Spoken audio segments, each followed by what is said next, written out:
very much for the invitation to this interesting event and for allowing me to record my contribution.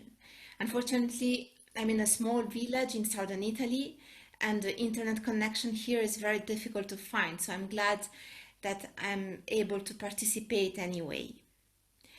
So, well, we all agree on the fact that climate change impacts society at different levels and that actions from all of us are needed. And indeed, BP welcomes very much the policies that are being implemented both at the global level and at the EU level, such as the Paris Agreement, the EU Green Deal and its related strategies. And we are looking forward to the implementation of the different EU roadmaps. And in this framework, we strongly encourage the EU Commission to consider the role that companies such as ours can play in the energy transition towards net zero in 2050, because we want to contribute and we have to contribute. And I say that because the world is changing fast, and so are society's expectations of energy companies.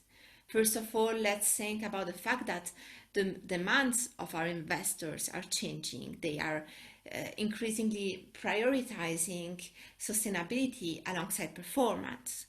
Let's think about all the legislative efforts that are currently being made on taxonomy, disclosure, on sustainable finance.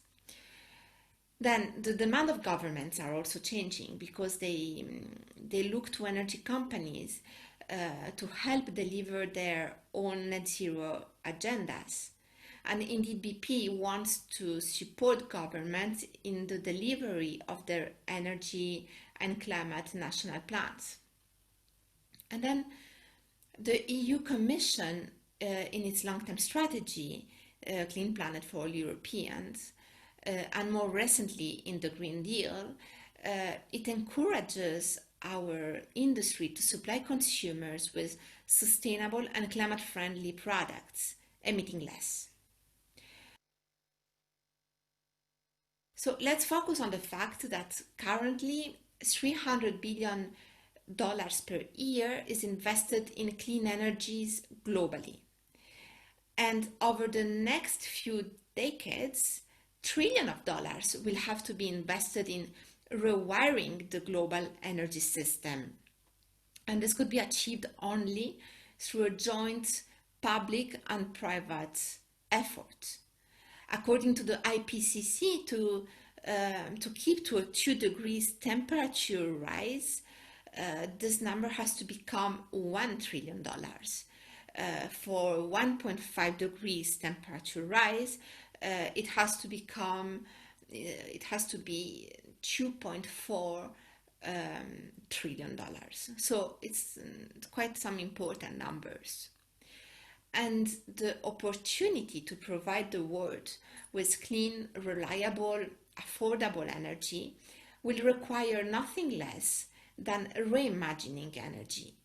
And actually, this is now BP's new purpose, and that's why the company has reorganized itself, adopted a new net zero ambition and aims, and earlier this month introduced its new strategy. Indeed, the upstream downstream model will be replaced with one that is more integrated, more focused, and that faces the transition head on. So some of you might have already heard about it. In February, we set out our ambition to become a net zero company by 2050 or sooner and help the world get to net zero. And to deliver that ambition, we have launched our new strategy that will reshape our business within a decade as we pivot, as I said, from an international oil company focused on producing resources to an integrated company focused on delivering solutions for customers. And more specifications will certainly be released during the capital markets days in September, but I can report already about some interesting information. So our ambition is underpinned by 5 aims to get BP to net zero. And as said in the announcement earlier this month, within 10 years, the goal is to increase our annual low carbon investment tenfold to around $5 billion a year, focus our oil and gas business on value, reducing production by 40% with no exploration in new countries, partner with 10, 15 cities and 3 core industries in decarbonization efforts, and double customer interactions to 20 million per day. And we intend to deliver on our net zero ambition by lowering emissions from our operation by 30-35% by 2030. By the same year, lowering emissions associated with carbon in our upstream oil and gas production by 35-40%, and reducing the carbon intensity of the products we sell by more than 15%, always by 2030, so minus 15% by 2030. And as I said, the final goal is to become net zero by 2050 or sooner. And the 5 other aims intend to help the world get to net zero, including to more actively advocate for policies that support net zero, among which carbon pricing. So we are also aiming to increase the proportion of our investments into our non-oil and gas businesses. But we have to say that fossil fuels will still be needed in the future. And let's think about the fact that according to the IEA, oil and gas will be needed by the world for decades to come. According to the Commission, fossil fuels will still be part of the energy mix by 2050. And as recently stated in the EU Smart